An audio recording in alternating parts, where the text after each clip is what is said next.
Assalamualaikum warahmatullahi wabarakatuh. Apa kabar anak-anak? Hari ini kita masuk tema 4, subtema 2, PB 1, 2, dan 3. Materi yang dibahas yaitu yang pertama gangguan organ peredaran darah, yang kedua jenis-jenis pantun, yang ketiga interaksi manusia dan lingkungan. Disimak videonya. Gangguan organ peredaran darah. 1. Hipertensi.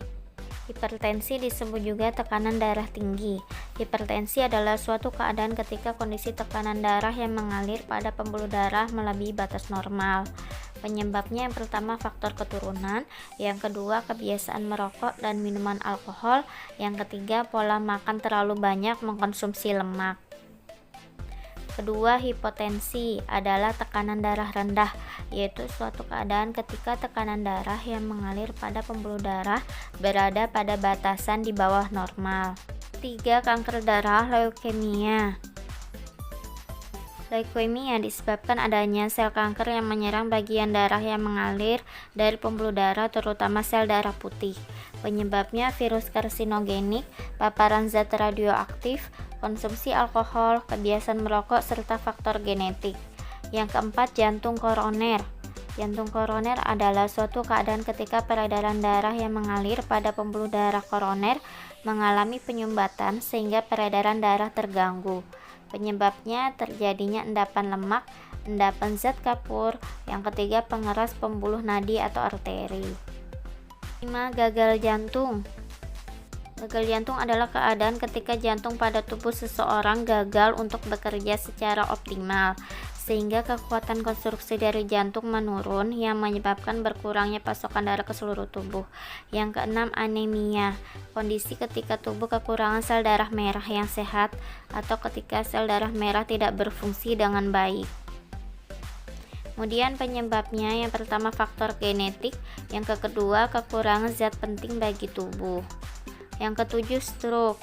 Stroke adalah hilangnya fungsi-fungsi otak dengan cepat karena gangguan suplai darah ke otak. Penyebab stroke ada dua, yang pertama stroke iskemik, yang kedua stroke hemoragik, yaitu pembuluh darah di dalam otak pecah sehingga darah mengalir ke dalam otak atau permukaan otak. Jenis-jenis pantun. Jenis pantun berdasarkan isinya. Yang pertama pantun agama, pantun yang di dalamnya mengandung nasihat atau petuah yang memiliki makna mendalam sebagai sebuah pedoman dalam menjalani hidup. Yang kedua pantun adat, yaitu pantun yang menggunakan gaya bahasa bernuansa kedaerahan dan kental akan unsur adat kebudayaan tanah air.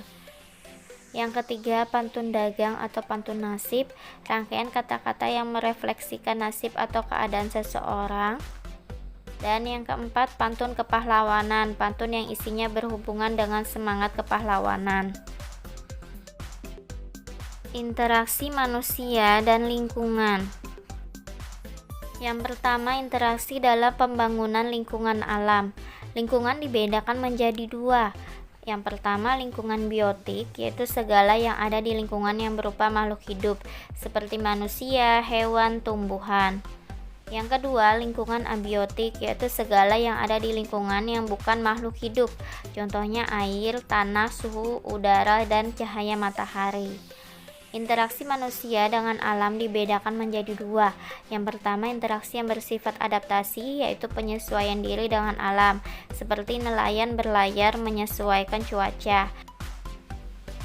Yang kedua, interaksi yang bersifat mendominasi atau menguasai alam. Contohnya manusia mengembangkan teknologi hujan buatan pada musim kemarau.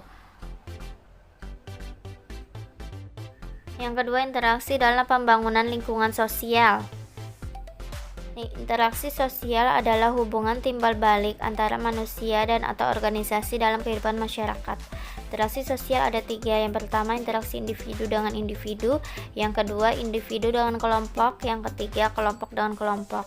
Berikut adalah contoh interaksi antara individu dan kelompok, interaksi kelompok dengan kelompok. Faktor penyebab terjadinya interaksi di lingkungan sosial yang pertama peniruan atau imitasi. Interaksi terjadi ketika seseorang atau kelompok meniru apa yang dilakukan orang atau kelompok lain. Yang kedua, pengaruh atau sugesti, yaitu terjadi ketika seseorang atau kelompok mempengaruhi orang atau kelompok untuk melakukan seperti yang ia lakukan. Yang ketiga, identifikasi, yaitu keinginan diri untuk sama dengan orang lain. Yang keempat, simpati, ketika seseorang tertarik dengan sesuatu yang dilakukan orang lain. Yang ketiga, interaksi dalam pembangunan lingkungan budaya. Adat istiadat, aturan, nilai, norma, kepercayaan, dan perilaku merupakan unsur-unsur budaya. Yang keempat, interaksi dalam pembangunan lingkungan ekonomi. Lingkungan ekonomi adalah lingkungan tempat orang melakukan aktivitas ekonomi, produksi, distribusi, dan konsumsi. Contohnya, manusia perlu uang, maka harus bekerja.